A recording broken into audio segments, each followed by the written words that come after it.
स्वागत है हमारे साथ में वीएस वर्मा जी हैं।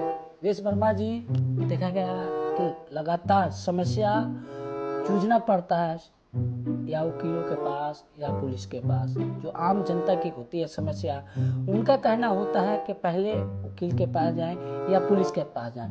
कई ऐसे समस्या होती है कि उनका एक ही कहना होता है कि पहले आप वकील से मिले उसके बाद। बाकी कुछ लोगों के कहने का नहीं, पहले पुलिस से मिले।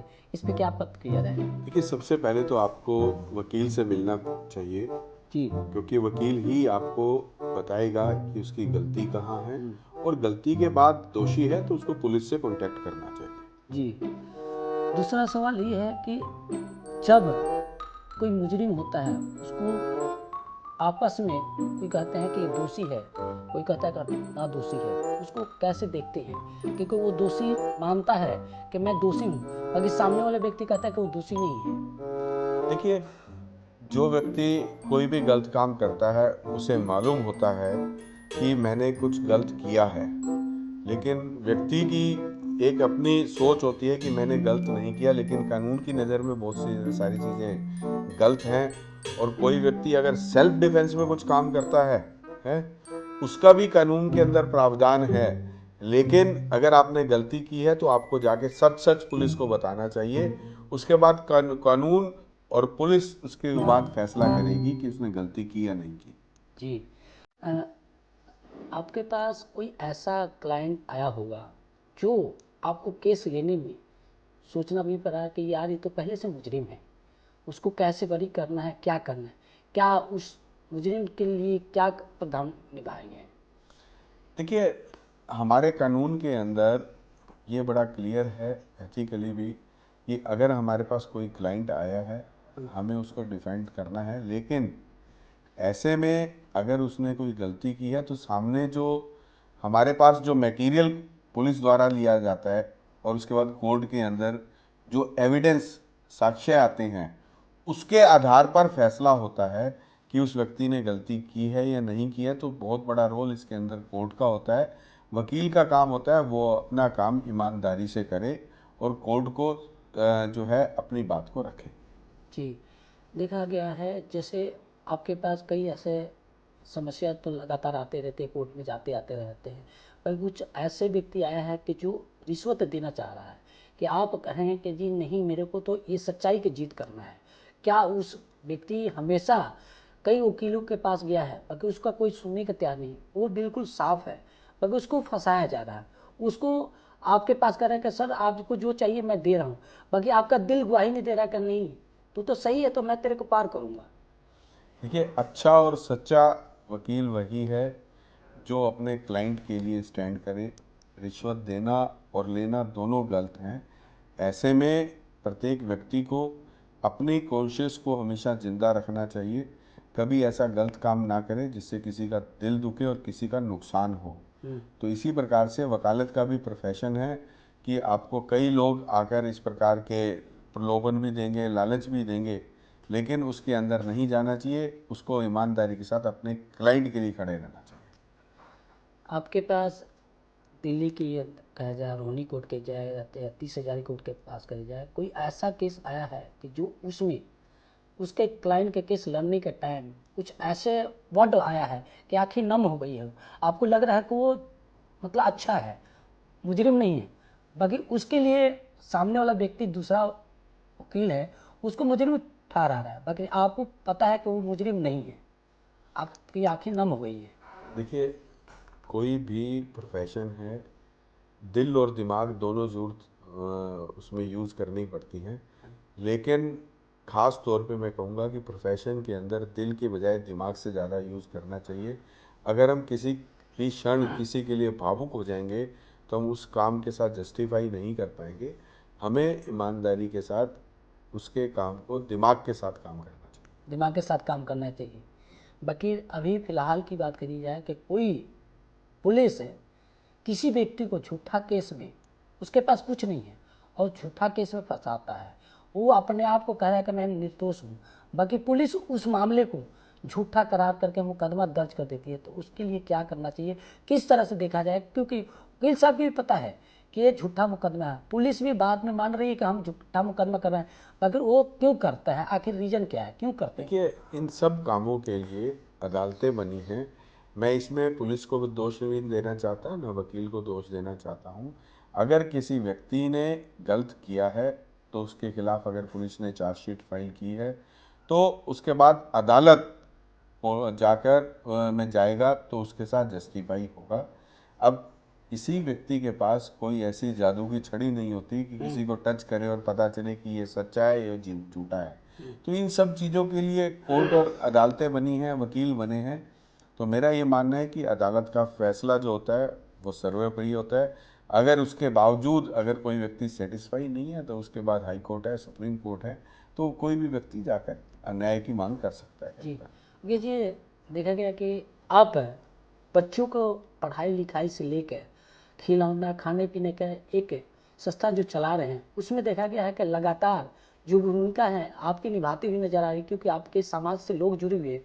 उनका एक ही मैसेज है कि वीरेश वर्मा जी है, जो लड़का हो या लड़की हो, गरीब घर के हमेशा समाज को तत्व देते हैं। देखिए, प्रत्येक व्यक्ति का सामाजिक दायित्व है। आज प्रभु ने आपको कोई क्षमता दी है और आपके अंदर कोई काबिलियत है तो आपको केवल अपने परिवार के लिए ही नहीं काम करना चाहिए, आपको समाज के लिए भी काम करना चाहिए। समाज अगर समृद्ध होगा, समाज अगर खुश होगा तो आप भी खुश हैं। अगर मैं चारों तरफ अपने आसपास ऐसे व्यक्तियों की को देखूं जो खुश नहीं है तो मेरे अकेले से खुश रहने का क्या फ़ायदा। तो समाज को भी खुश रहना जरूरी है। हमारे मित्रों, दोस्तों और प्रत्येक वर्ग एक साथ उठे, यही हमारी सोच होनी चाहिए। सर, अभी तक कितने बच्चों को पढ़ाने लिखाने का कार्य कर रहे हैं? अभी तक कितने बच्चे आ चुके हैं और कितने आने के लिए अभी उम्मीद है, जो लगातार देखा जा रहा है? ये कई वर्षों से हम लोग और हमारी संस्था जो है इसके लिए काम कर रहे हैं। इसके अलावा हम जो जितने हैंडीकैप्ड होते हैं उनके लिए भी काम कर रहे हैं।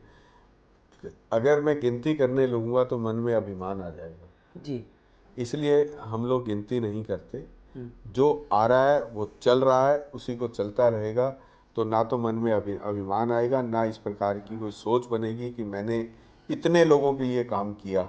जिस दिन ये सोच आ जाएगी तो शायद मैं काम नहीं कर पाऊंगा। तो मेरा तो ये सोच है कि हमें इन चीज़ों को गिनना नहीं चाहिए। नेकी कर दरिया में डाल, तो इसका मतलब बिल्कुल सही है कि आप अपने काम को किया जाए, लाइन को लंबे किए जाए। सर, आप एक तो समाज में नाम है और जुझारू नेता भी हैं, उसके बाद वकीली पद चुनने के क्या रीजन है, क्यों चुन लिए सर, जुझारू नेता होने के बावजूद भी? देखिए, मैं कहूँ कि अगर मैं अच्छा इंसान बना तो वकील बनने के कारण बना, अगर जुझारू नेता बना तो वकील बनने के कारण लगा। आज अगर मैं किसी काबिल हुआ हूँ, अगर मैं वकालत के प्रोफेशन में ना होता तो शायद इतना काबिल भी ना हो पाता। तो ये सब चीज़ें आपकी पढ़ाई लिखाई से काम करती हैं। आप कोई भी काम करें, खाली मैं यही नहीं कह रहा कि वकील बनने के से ही ये सब काम होते हैं। आप कोई भी काम कर रहे हैं, किसी भी प्रोफेशन में हैं, चाहे आप बिजनेसमैन हैं, चाहे आप प्लेयर हैं, चाहे आप आर्टिस्ट हैं, मेरा एक ही सोच है कि व्यक्ति जिस भी फील्ड में काम करे वो उसकी सोच होनी चाहिए कि मैं उस फील्ड में टॉप पर जाऊं। जिस दिन आप ये सोच लेंगे, आप किसी से, मैं कंपटीशन मेरा किसी व्यक्ति से नहीं है, मेरा कंपटीशन अपने आप से है। जी। मैं प्रतिदिन ये सोचता हूँ कि आज मैंने अगर एक अच्छा काम किया तो कल 2 करूँ, परसों 3 करूँ। इसी प्रकार से ज़्यादा लोगों के साथ जुड़कर अच्छे काम कर सकूँ, ना कि मैं ये गिनती गिनता रहूँ। तो इसलिए अगर मैं किसी और से कंपटीशन करूँगा तो मेरे मेरे मन के अंदर ईर्ष्या का भाव आ जाएगा। अगर मैं अपने आप से करूँगा तो मैं ईर्ष्या का भाव नहीं होगा, मेरे आगे बढ़ने की इच्छा पैदा होगी।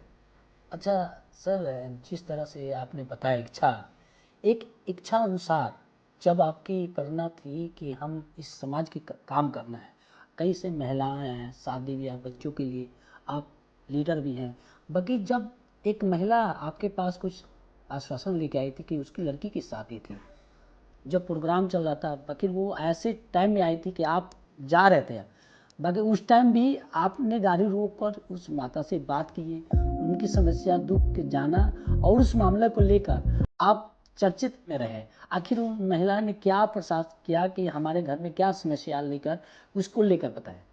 देखिए, उसके घर की समस्या को तो मैं डिस्कस नहीं करना चाहता, क्योंकि किसी भी व्यक्ति के बारे में इस प्रकार से जो है मीडिया पर मैं बताऊं ठीक नहीं है, लेकिन हमारे पास इस प्रकार के बहुत से केस आते हैं। जब केसेस आते हैं तो उनको उसके हालात के अनुसार हम लोग टैकल करते हैं, और जितनी क्षमता होती है हमारी उसकी सहायता करने की हम लोग कोशिश भी करते हैं। और बात वही है कि जितनी हेल्प हो सकती थी मैंने उसकी हेल्प की। उसके घर की, उसकी लड़की की शादी भी हो गई, उसके सब काम भी हो गए, और उसके बाद मुझे वो आकर मिली और मुझे अच्छा लगा कि शायद कि मैंने एक अच्छा काम किया। क्योंकि कहते हैं कि कन्यादान और इस प्रकार से किसी भी घर के अंदर बच्चों का कोई भी हम किसी की हेल्प कर पाएँ, ये हमारे लिए अच्छी बात है। तो मैंने एक प्रयास किया और उसके अंदर सफल रहा। आपकी संस्था में सर जो लोग जुड़े हुए हैं और लोग जुड़ना चाहते हैं, उस संस्था के साथ जो समाज में एक मैसेज आता है कि तेज वर्मा जी एक लीडर भी हैं और जुझारू नेता की बात करी जाए और एडवोकेट भी हैं, बाकी उनका जो सोच है सबका सोच से आपकी सोच अलग है। आखिर थिंकिंग जो कहते हैं कि जो एक माँ के आशीर्वाद मिलता है और जो बुजुर्गों का प्यार मिलता है, जो समाज में हमेशा देखा गया कि आपका नाम चर्चा में रहा है, या दुख हो या सुख हो हमेशा आपको चर्चा में रखा गया। बाकी उस समस्या को लेकर जैसे ही आपने कहा कि हैंडीकैप कई ऐसे बच्चे आए हुए थे जो आपने ये साइकिल भी दिया, उनके पढ़ाई लिखाई के लिए अभी भी आप उसका लगातार मेहनत करते आ रहे हैं, इसकी प्रेरणा सर कहाँ से आया, कैसे आया? देखिए, ये तो निश्चित रूप से सही है कि कोई भी व्यक्ति अगर आगे बढ़ता है तो माँ बाप का बहुत बड़ा योगदान होता है। तो मुझे परिवार से तो ये सब चीज़ें मिली ही, क्योंकि हमारे माँ बाप ने भी कभी हमें ये नहीं सिखाया कि किसी का दिल दुखाया जाए, और जितनी कोशिश हो सके हमें दूसरे की सहायता करनी चाहिए। अपने देश प्रेम के साथ आगे करते रहे कि जिस पौधे पे आप बैठे हैं अभी जो लगातार सफाई कर्मचारी की बात करी हमारा सम्मान करके जो मोदी जी कहते हैं कि हमारा सफाई कर्मचारी हमारा वो व्यक्ति हैं जो सुबह 5 बजे 4 बजे 6 बजे जब हम सोए होते हैं तो सफाई कर्मचारी अपने एरिया को साफ सुथरा सुंदर बनाने में रखते हैं। और उनकी समाज के लिए जो प्रेरणा थी मोदी जी की, अभी आप लोग हम लोग की जो प्रेरणा चल रही है, क्या लग रहा है कि उस समाज की अगर जो व्यक्ति देखता है कि अलग नजरिया से देखता है, आखिर क्यों? क्योंकि वो भी तो समाज में है और उनका एक कर्तव्य है कि समाज के लिए सफाई करना। देखिए, जो सब जहाँ पर मैं कहूँ कि आप जो सफाई की बात कर रहे हो, मैं इन लोगों को स्वच्छता सैनिक कहता हूँ। जी, एक व्यक्ति अपना काम कर रहा है, जीवन के अंदर स्वच्छता ही सबसे बड़ी चीज है। कोई व्यक्ति अपनी बीमारियों को भूलकर आपकी बीमारियों के अंदर आपके आपके यहाँ सेवा कर रहा है, सफाई कर रहा है, हमें उन्हें मान सम्मान देना चाहिए। और कोई भी काम बड़ा छोटा नहीं है। आज प्रभु ने उनको अगर इस काम के लिए लगाया, पता नहीं कब किसको किस काम पे लगाए। तो प्रत्येक व्यक्ति का अपना काम है, उनका अपना योगदान है। हम लोग कभी भी अपने स्वच्छता सैनिकों के योगदान को भूल नहीं सकते। उनका जो काम है, उनकी जो कार्य करने की क्षमता है, वो अपने आप में अद्भुत है। सभी हमारे स्वच्छता सैनिक अच्छे से काम कर रहे हैं। जरूर है कि थोड़ा सा आज दिल्ली बढ़ती जा रही है, जिस प्रकार से हालात हैं उसमें कहीं ना कहीं दिक्कतें आती हैं, लेकिन वो ऐसी कोई दिक्कत नहीं लगती। बाकी जिस टाइम आप कुर्सी पे बैठे उस टाइम सफाई कर्मचारी जब आए और एक कोई ऐसा मिस्टेक हो गई कि आपको लग रहा है कि वो अच्छा दिखते हैं, काम कर रहे हैं, कहीं ना कहीं ध्यान भटक गया या कोई दिक्कत आ गई तो उसको आपने रिस्ट्रिक्ट कर दिया कि नहीं ये दिक्कत सही नहीं। कुछ ऐसा आपको लग रहा है कि हमने उसको गलत फील हो गया कि हमने इसको गलत कर दिया? देखिए, हर व्यक्ति को सुधरने का मौका देना चाहिए, और पहली कोशिश ये रहनी चाहिए कि उसे हम इस प्रकार का ये मौका दे। अगर उसके बावजूद कुछ ऐसा करता है फिर तो कोई ऐसे कदम उठाने की जरूरत होती है। और मेरा ये मानना है कि जब एक व्यक्ति को अपनी गलती का एहसास होता है तो उन सब चीज़ों को आगे सुधारने की कोशिश